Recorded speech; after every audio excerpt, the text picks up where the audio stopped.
Olá, eu sou a Fátima e nesse momento eu quero convidar vocês a refletir um pouquinho junto comigo sobre o capítulo 17 do Evangelho segundo o Espiritismo.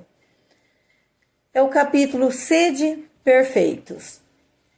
E assim como todos os capítulos do Evangelho, ele nos traz ensinamentos, nos traz muitos conhecimentos e nos faz pensar nos ensinamentos que Jesus nos deixou. Nós temos também nele a oportunidade de aprender um pouco mais, de relembrar ou mesmo de repensar em como nossos anjos de guarda, nossos mentores podem nos auxiliar a todo momento. Que o nosso anjo de guarda ou mentor espiritual, como queiramos chamar, ele é nada mais do que mais uma bênção que Deus nos deixou. Mais uma das bênçãos de Deus. E esse mentor, todas as vezes que nós precisamos de ajuda, nós podemos parar e conversar com ele. E como nós precisamos de ajuda todos os dias, nós devemos fazer isso todos os dias. Mas aí nós, às vezes nos momentos de angústias, de dificuldades, aquelas dificuldades que nós achamos que não tem fim, aqueles problemas que nós achamos que não tem solução, exatamente nesse momento nós ficamos tão angustiados que não conseguimos parar, respirar fundo e pedir a orientação do nosso mentor para resolver todos os nossos problemas. E nós achamos que a vida é corrida demais, que as coisas acontecem tudo muito rápido, as informações nos chegam a todo momento, nós buscamos mais informações e aí o tempo fica curto demais. E nós não paramos para reorganizar a nossa vida, nós não paramos para retirar do nosso dia a dia as coisas que não nos trazem benefícios. Nós não paramos para retirar do nosso cotidiano as coisas que só nos trazem malefícios. Se pararmos um pouquinho e fizermos isso, o que vai acontecer? Vai nos sobrar tempo para tudo, para fazer tudo o que é importante, e vai nos sobrar tempo diariamente para parar, para conversar com alguém que pode fazer toda a diferença em nossa vida, que é o nosso mentor espiritual. Vocês já repararam quantas vezes nós não sabemos o que fazer e de repente aparece do nada, parece que é do nada, uma ideia na nossa cabeça, uma ideia maravilhosa? E essa ideia foi do nada? Ou foi a sementinha que o nosso mentor plantou na nossa cabeça? Temos que pensar nisso. E nesse capítulo também tem uma parábola muito bonita. Eu falei em semente, eu lembrei da parábola, que é a parábola do semeador. Ela é bastante conhecida, ela é muito bonita, e como Jesus costumava falar, deixar seus ensinamentos através de parábolas também, ele deixou essa parábola para nós. E eu vou tentar reproduzir essa parábola aqui para vocês, que ela é mais ou menos assim. Havia um semeador que saiu em busca de terra fértil com algumas sementes para semear. No meio do caminho, ele derrubou uma parte dessas sementes, que ficaram soltas lá. Os pássaros vieram e comeram todas essas sementes. Mas o semeador, que continuava caminhando, encontrou algumas pedras que ele teve que passar. E nessas pedras, ele também derrubou mais uma parte das sementes. E essas sementes conseguiram até germinar, mas elas não tinham profundidade suficiente para produzir raízes, para crescer um pouco mais, e ficaram frágeis. O sol veio e queimou, destruindo essas sementinhas.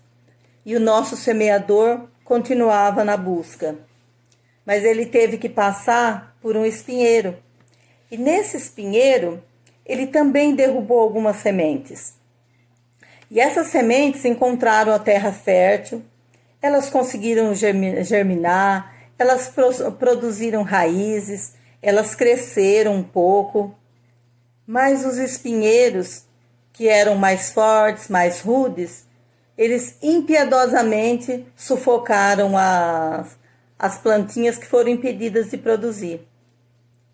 E o nosso semeador continuou e enfim chegou na terra fértil, semeou as sementes que restavam, e essas conseguiram germinar, conseguiram produzir raízes profundas, cresceram fortes, produziram muitos frutos, e esses frutos produziram outras sementes, e assim se perpetuaram.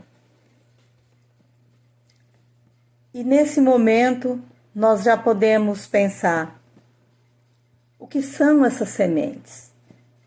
Essas sementes somos nós?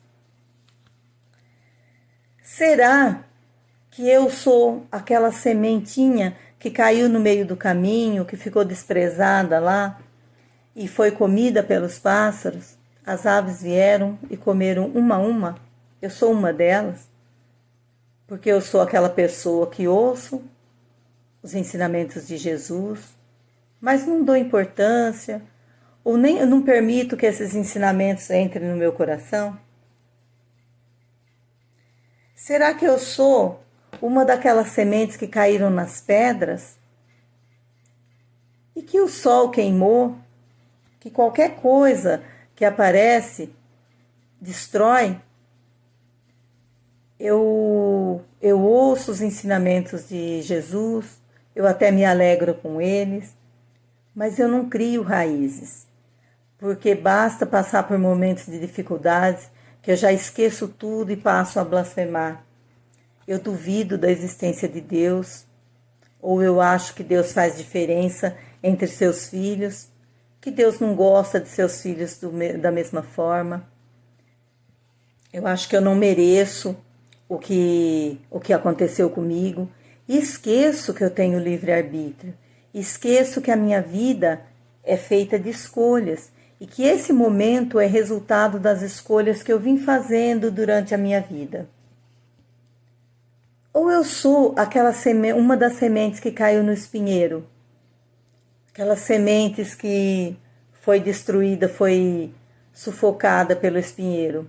Eu me preocupo muito com os bens materiais, que devem ser buscados, lógico. Os bens materiais são importantíssimos, são necessários na nossa vida, conhecimentos diversos, nós precisamos disso. Afinal, nós somos responsáveis pelo nosso sustento e pelo sustento da nossa família. Então, nós precisamos buscar os bens materiais, nós precisamos crescer, nós precisamos produzir. Mas nós precisamos também seguir os ensinamentos de Jesus. Isso é imprescindível e é mais importante do que a busca pelos bens materiais. Ou nós conseguimos ser as sementes que permaneceram com o semeador? E nós temos a oportunidade de usufruir da terra fértil. Nós sabemos ouvir, nós conseguimos compreender, nós fazemos esforço para compreender. E nós vivenciamos isso, que é o mais importante. Nós propagamos os conhecimentos e temos a oportunidade de frutificar, porque compreender os ensinamentos de Jesus é muito importante. Divulgar esses conhecimentos também é importantíssimo, mas mais importante do que tudo é vivenciar esses ensinamentos. Porque se nós não vivenciamos os ensinamentos, nós temos poucas oportunidades de vencer e de frutificar. Na vida nossa,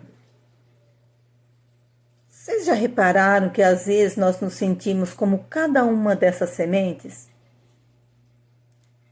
Às vezes nós nos sentimos como a sementinha sem nenhuma chance de lutar, que fomos comidas pelos pássaros. Outras vezes nós nos sentimos como a plantinha minúscula, que não aguenta o calor do sol, aquela plantinha que caiu lá nas pedras e se entrega. Outras vezes nós nos sentimos como uma planta já grande, forte, enraizada, mas impedidas de produzir porque nós nos acovardamos diante da agressividade do espinheiro, que é mais forte, mais rude que nós, e somos sufocados sem persistir. E às vezes nós nos sentimos como a semente que ficou na mão do semeador, porque nós conseguimos vivenciar os ensinamentos de Jesus. E lembramos que todos, independente de conhecimento, independente de poder aquisitivo, independente de cargos, independente do que está representando nessa terra, nós podemos ser cada uma das sementes das mãos do semeador, dependendo da situação que nós estamos vivenciando. Muitas vezes, no mesmo dia, nós nos sentimos cada uma dessa sementinha. E qual dessas sementes eu represento mais no decorrer dos meus dias? Qual semente eu quero representar realmente? Nós precisamos buscar a cada dia ser a melhor semente que pudermos, cumprindo com os nossos deveres morais, aceitando os ensinamentos, porque apesar de termos o livre-arbítrio, não devemos ferir as pessoas e não devemos ferir aos outros e nem a nós mesmos. Muitas vezes nós falamos lá que cada pessoa tem as suas condições. Muitos de nós somos subordinados, muitos de nós temos cargos de chefia, muitos de nós somos patrões e somos até governadores. O que nós não podemos é utilizar de cargos, de posições, de riquezas, recebidas ou adquiridas para destruição, para nos sentirmos melhores. Porque tudo isso que nós recebemos pode ser um fardo e não uma benesse. Tudo isso que nós recebemos são responsabilidades que algumas pessoas assumem. E a autoridade, a riqueza, que podem estar juntas ou separadas, são concedidas, na maioria das vezes, como uma missão para a evolução e podem ser tiradas a qualquer momento. Assim como o nosso corpo pode ser tirado a qualquer momento com coisas que parecem tolas. E quem quer que seja depositário de autoridade, de qualquer grau, seja o chefe, seja o patrão, seja o governador, como diz bem no capítulo 17 do Evangelho segundo o Espiritismo, qualquer um nunca deve esquecer que tem alma sob sua responsabilidade. E cada um terá que responder pela boa ou pela má direção àqueles que têm como subordinados. E os subordinados também, assim como esses, não devem deixar que sentimentos de tristezas, de angústia, até de ódio, permaneçam nos corações. Nós devemos, sim, agir com caridade, com piedade. E qual o limite da caridade? Será que nós sabemos ser caridosos? Ou será que nós somos caridosos apenas com doações de alimentos? Ou com um simples entendimento? Porque muitas vezes, o que acontece? Uma pessoa chega diante de nós e diz que está precisando de alimento, de uma cesta básica, alguma coisa. E o que nós fazemos? Nós achamos que não temos tempo para parar e conversar com essas pessoas, para entender se elas realmente estão precisando de alimentação ou se quando elas pedem alimentação, nada mais é do que um pedido de socorro, um pedido de orientação. E aí nós damos aquele alimento, apaziguamos a nossa consciência e está tudo certo. E seguimos a nossa vida achando que é em paz. Porque a caridade ela se estende também às pessoas poderosas. Não são só as pessoas que não têm o básico direito para viver que necessitam de caridade, necessitam de piedade. Também as pessoas poderosas. Muitas vezes elas se perdem no meio do caminho. Praticam desmandos, são egoístas, são autoritárias. Essas pessoas também precisam de piedade e precisam de caridade. Será que somos nós essas pessoas? E essa caridade deve partir mesmo dos subordinados. E nem sempre somos capazes disso, porque é difícil sermos caridosos com o chefe que é intransigente. Nós consideramos que ele é intransigente. Às vezes é difícil ter caridade com o patrão, que não paga o salário que nós achamos que merecemos, ou não nos valoriza da forma que nós gostaríamos. É tudo muito difícil. E nós precisamos servir, nós precisamos pedir amparo, fortalecimento e sabedoria para poder seguir em frente, para poder conviver entre nós, sejamos nós quem for. Nós sabemos já que a benevolência com semelhantes não deve ser apenas esse verniz social. Aquele verniz que nós damos lá, a cesta básica, que nós damos o arroz, o feijão, isso é um verniz.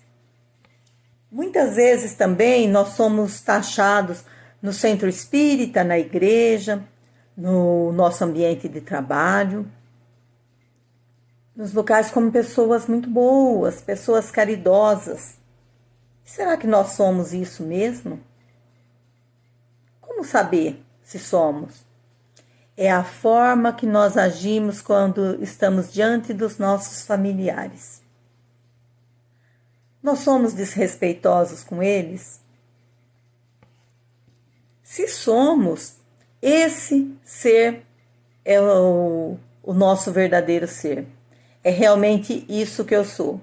Eu não me preocupo com o problema do meu familiar, eu descarrego o que eu não consegui descarregar lá fora nesse familiar. Então essa é a pessoa que eu sou. Mas nós sabemos que nós podemos mudar.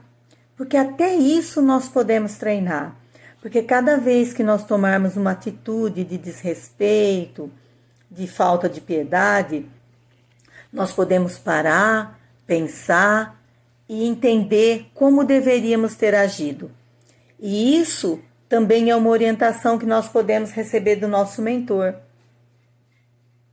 O nosso mentor vai nos colocar na posição de juiz e de réu ao mesmo tempo. E nessa posição, nós precisamos entender que, enquanto juiz, nós precisamos julgar um pouquinho mais a nós e menos aos outros. E nós devemos buscar no Espiritismo os fenômenos mediúnicos, o brilho das mensagens, por curiosidade, por qualquer outra coisa. Nós precisamos aproveitar esses conselhos que nós recebemos, esses ensinamentos. Nós precisamos semear esses conhecimentos, fazer germinar as sementes do bem para produzir os frutos da caridade e da justiça. Porque todos nós temos a oportunidade de fazer isso. Porque Deus nos fez iguais, em direitos, em deveres. E nós estamos sempre precisando melhorar, porque nós estamos longe do ideal. E quem somos nós? Nós não somos nada mais do que uma obra grandiosa de Deus. E nós podemos agir como tal. Então vamos, nesse momento, rogar a Jesus que nos conceda fortalecimento, amparo, paz, harmonia e sabedoria, para com isso fazermos as escolhas certas, para colhermos os frutos certos. E fiquem todos com Jesus e que possamos melhorar a cada dia, e que assim seja.